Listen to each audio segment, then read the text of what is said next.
அனைவருக்கும் வணக்கம். அஞ்சலி துவைத்த துணிகளுக்கு இஸ்திரி போட்டு கொண்டு இருந்தாள்.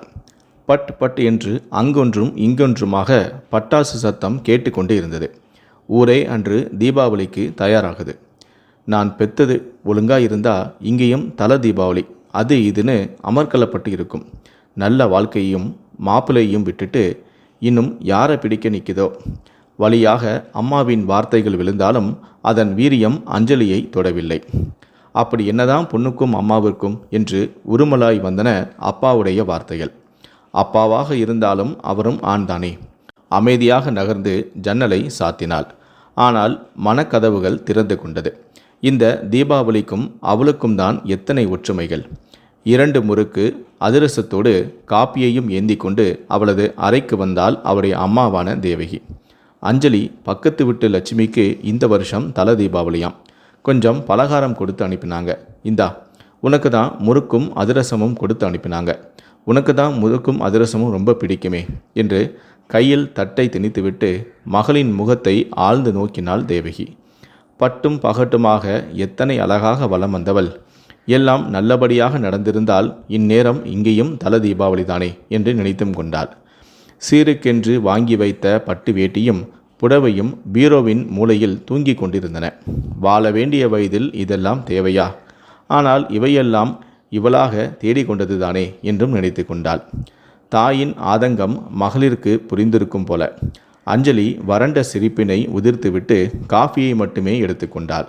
பார்வை மீண்டும் மூடிய ஜன்னலுக்கு வெளியே போனது. அவளின் ஆதியும் அந்தமும் அந்த ஜன்னலின் கம்பிகளும் திரை சீலைகளும் அறியுமே. அப்பாவிற்கு வீட்டை விட்டு அக்கம் பக்கம் சென்றால் பிடிக்காது என்பதால் அஞ்சலி மாலை நேரங்களில் வெளியே விளையாடச் செல்வதும் இல்லை.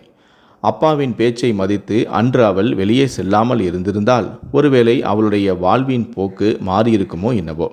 ஒரு தீபாவளி அன்றுதான் அவள் பெரிய மனுஷி ஆகினாள். இப்போ இது வரலன்னு யார் எழுதா? தெரு பசங்க கூட விளையாடக்கூட போக முடியாமல் இப்படி உட்கார வச்சிட்டாங்களே. அந்த கவலையை போக்கும்படி விதவிதமான பலகாரங்கள் நாக்கிற்கு இணையாக கிடைக்க சமாதானமும் ஆகியிருந்தாள். அப்போதும் கூட இப்படிதான் அம்மா எதையாவது தட்டில் வைத்து கொண்டு சாப்பிடச் சொல்லி மன்றாடுவாள். அஞ்சலி, நான் கொஞ்சம் பலகாரத்துக்கு பொருட்கள் வாங்கணும், கடைக்கு போயிட்டு வரேன். தோசைக்கு ஊற போட்டிருக்கேன், கொஞ்சம் அரைச்சி வச்சிடு என்று கையில் குடையுடன் கட்டியிருந்த காட்டன் சேலையை இறுக்கி கட்டிக்கொண்டு நடையை கட்டினாள் அம்மா. தீபாவளி தல தீபாவளி என்று அஜித்குமார் ஆடிக்கொண்டு இருப்பதை வேடிக்கை பார்த்தபடியே முறுக்கை தும்சம் செய்து கொண்டிருந்த அப்பாவை பார்த்துவிட்டு தன்னுடைய அறைக்குள் நுழைந்து கதவையும் தாளிட்டு கொண்டாள். மீண்டும் பட்டாசு சத்தங்கள் கேட்டுக்கொண்டிருக்க இப்போது பீரோவில் இருந்த அவளுடைய கல்யாண புடவையும் ஆல்பமும் அவளுடைய கைக்கு வந்திருந்தது. அவனுடைய பெயர் நிஜந்தன். பெயரில் உள்ள நிஜம் நடத்தையில் சுத்தமாக இல்லாமல் போனது அவனின் குற்றம்தானே. மலை குன்றுகளாக அடுக்கி வைக்கப்பட்டிருந்த பொய்களே அவனை அமுக்கி கொன்று போட்டு விட்டதே.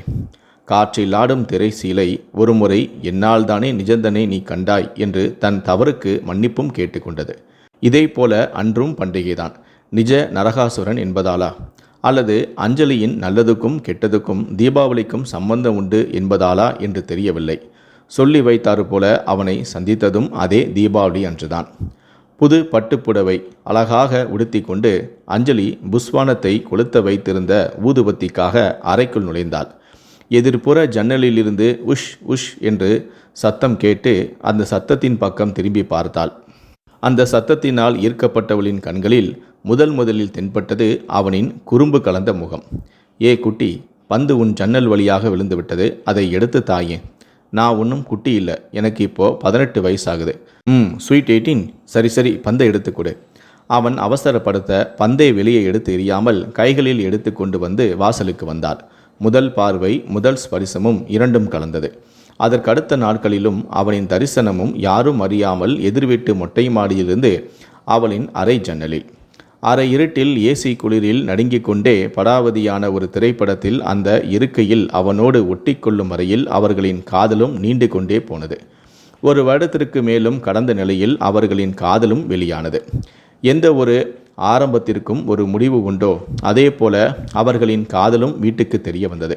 முதலில் கோபமான அப்பா பையனின் பின்னணி அறிந்து கொண்டு அடங்கிதான் வாசித்தார். பெங்களூருவில் பெரிய குடும்பம்.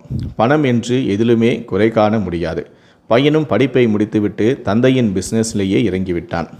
இதற்கு மேல் என்ன வேண்டும்? எதிர் வீட்டு நீலவேணியின் அக்கா மகன், பெண் தங்கம், அவளுக்கு நான் கேரண்டி என்று அவரும் சொல்லவே அந்த பக்கமும் திருப்தி.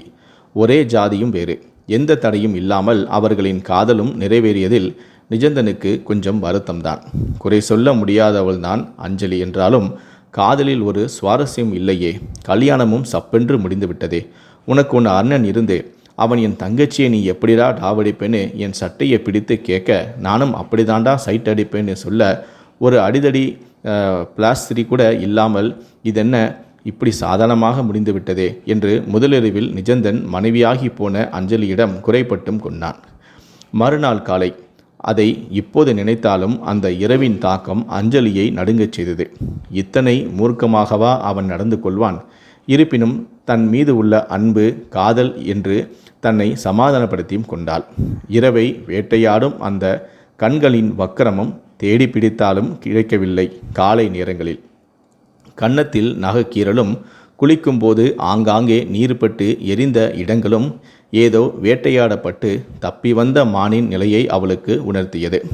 அதீத அன்புதான் காரணம். தன்னையே சமாதானம் செய்து கொண்டாலும் இரவு நேரம் வயிற்றில் புலியை கரைத்தது அவளுக்கு. இப்படி ஒருவனால் எல்லோருக்கும் நல்லவனாக நடக்க முடியுமா? பேச்சும் பகட்டும் கரையும் அன்பும் இரவில் மிருகமாக வேட்டையாடும் இவனா என்று திகைத்து போனாள் அஞ்சலி. யாரிடமும் சொல்ல முடியவில்லை. பெங்களூரு பயணம் நரகமாய் நகர்ந்த இரவுகளில் அவளுக்கு முதல் இன்பமே 45 நாள் கருதான். இனிமேல் கொஞ்சம் தள்ளி தள்ளி இருந்துக்கணும்னு குளித்துவிட்டு தலையை துவட்டிய நிஜந்தன் ஏன் என்பதைப் போல பார்த்தான். உங்கள் ஜூனியர் என் வயிற்றில் வளருது, டாக்டர் கொஞ்சம் நாளைக்கு தள்ளியிருக்க சொல்லியிருக்கிறாரு என்று புன்னகையோடு சொல்ல, அவன் ஏதும் சொல்லாமல் விற்றென்று வெளியேறினான். காத்திருந்து ஏதும் புரியாமல் கண்ணீர் கரையோடு உறங்கிய தன்மேல் ஏதோ படர்வது புரிந்து கண்களையும் திறந்தாள். அப்போது அவன் கண் எதிரே நிஜந்தன் தான் இருந்தான். நான் தான் வேண்டாம் என்று அவள் வார்த்தைகள் வெளிவரும் முன்பே துணிப்பந்து ஒன்று வாயை அடைத்தது. கை கால்கள் அசைக்க முடியவில்லை. காரணம், 4 பக்கமும் கட்டிலோடு இணைத்து அது கட்டப்பட்டிருந்தன. அன்றிரவும் வெகு மோசமாக அஞ்சலி வேட்டையாடப்பட்டாள். மறுநாள் அவன் அயர்ந்து தூங்கிக் கொண்டிருக்க அஞ்சலி குளியலறையில் இரத்த கீறல்களோடு 45 நாள் கருவும் தண்ணீரோடு தண்ணீராய். யாரிடம் சொல்லி அழுவது? 4-5 நாட்கள் கழித்து பெட்டியோடு பிறந்த வீட்டுக்கு செல்ல துணிய மறுபேதும் சொல்லாமல் கொண்டு வந்தும் விட்டான். அஞ்சலிக்கு குழந்தைன்னா ரொம்ப இஷ்டம். ஆனால் பாருங்க அத்தை, மெய்யோ பொய்யோன்னு இருந்துட்டு அதுக்கு நாம் என்ன பண்ண முடியும்? கவலைப்படுறா. இங்கே விட்டாவது கொஞ்சம் நிம்மதியாக இருப்போம்னு நான் கூட்டிகிட்டு வந்தேன் என்று சொன்னான். சொல்லுங்க மாமா, இப்போ என்ன எங்களுக்கு வயசாயிடுச்சு என்ன? நினைச்சா இன்னொன்று, 2 பேருமே ஆரோக்கியமாக தானே இருக்கிறோம். வேற என்ன வேண்டும் என்று யோக்கிய சிரோமணியாக அவன் பேசியதில் நெஞ்சொருகி போனார்கள் தாயும் தந்தையும். சீக்கிரம் வந்துடு, என்னால் நீ இல்லாமல் இருக்க முடியாதுமா. அவனின் அடையாள புன்னகையோடு சென்றதும் அலுப்பு என்று கதவை மூடிக்கொண்டு அழுது தீர்த்தாள் அஞ்சலி. மறுவாரமே வந்து அஞ்சலியை அழைத்து கொண்டான் நிஜந்தன். ஒரு பெட்டி நிறைய மாமாவிற்கும் அத்தைக்கும் பலகாரங்களும் பரிசுகளும் என வாங்கி குவித்தும் இருந்தான். மனைவியிடம் கூட, நீ கவலைப்படாதே, நான் நடந்து கொண்டது தவறுதான், இனிமேல் உன்னை பூ போல தாங்குவேன் என்றும் கூறினான். அஞ்சலிக்குள்ளும் சந்தோஷம் துளிர்விட்டது. மறுநாள் இரவு திரையில் ஏதோ அருவருப்பாக படம் ஓட, இது புது அணுகுமுறை என்று நிஜந்தன் புன்னகையோடு சொல்லும் போதே சிறுத்தை தன் புள்ளிகளை மாற்றிக்கொள்வதில்லை என்று உரைத்தது அஞ்சலிக்கு. அம்மாவிடம் சொல்லியும் பார்த்தாள். அவருக்கு உன்மேல அத்தனை அன்புடி. சில பேர் இப்படி தான் கொஞ்சம் இருப்பாங்க. இதையெல்லாம் எங்கிட்ட போய் சொல்லிக்கிட்டு மக்கு என மகளின் வழிகள் அம்மாவால் வெகு இயல்பாக புறந்தள்ளப்பட்டது. அவர்களை சொல்லி குற்றமும் இல்லை. நிஜந்தனின் நடிப்பு அப்படி அல்லவா? கண்ணாடி துண்டான அவன் மற்றவர்களுக்கு கற்கண்டாக இனிக்கிறானே. நிஜந்தனின் வக்கரங்கள் நாளுக்கு நாள் அதிகமாகிக் கொண்டே போனது.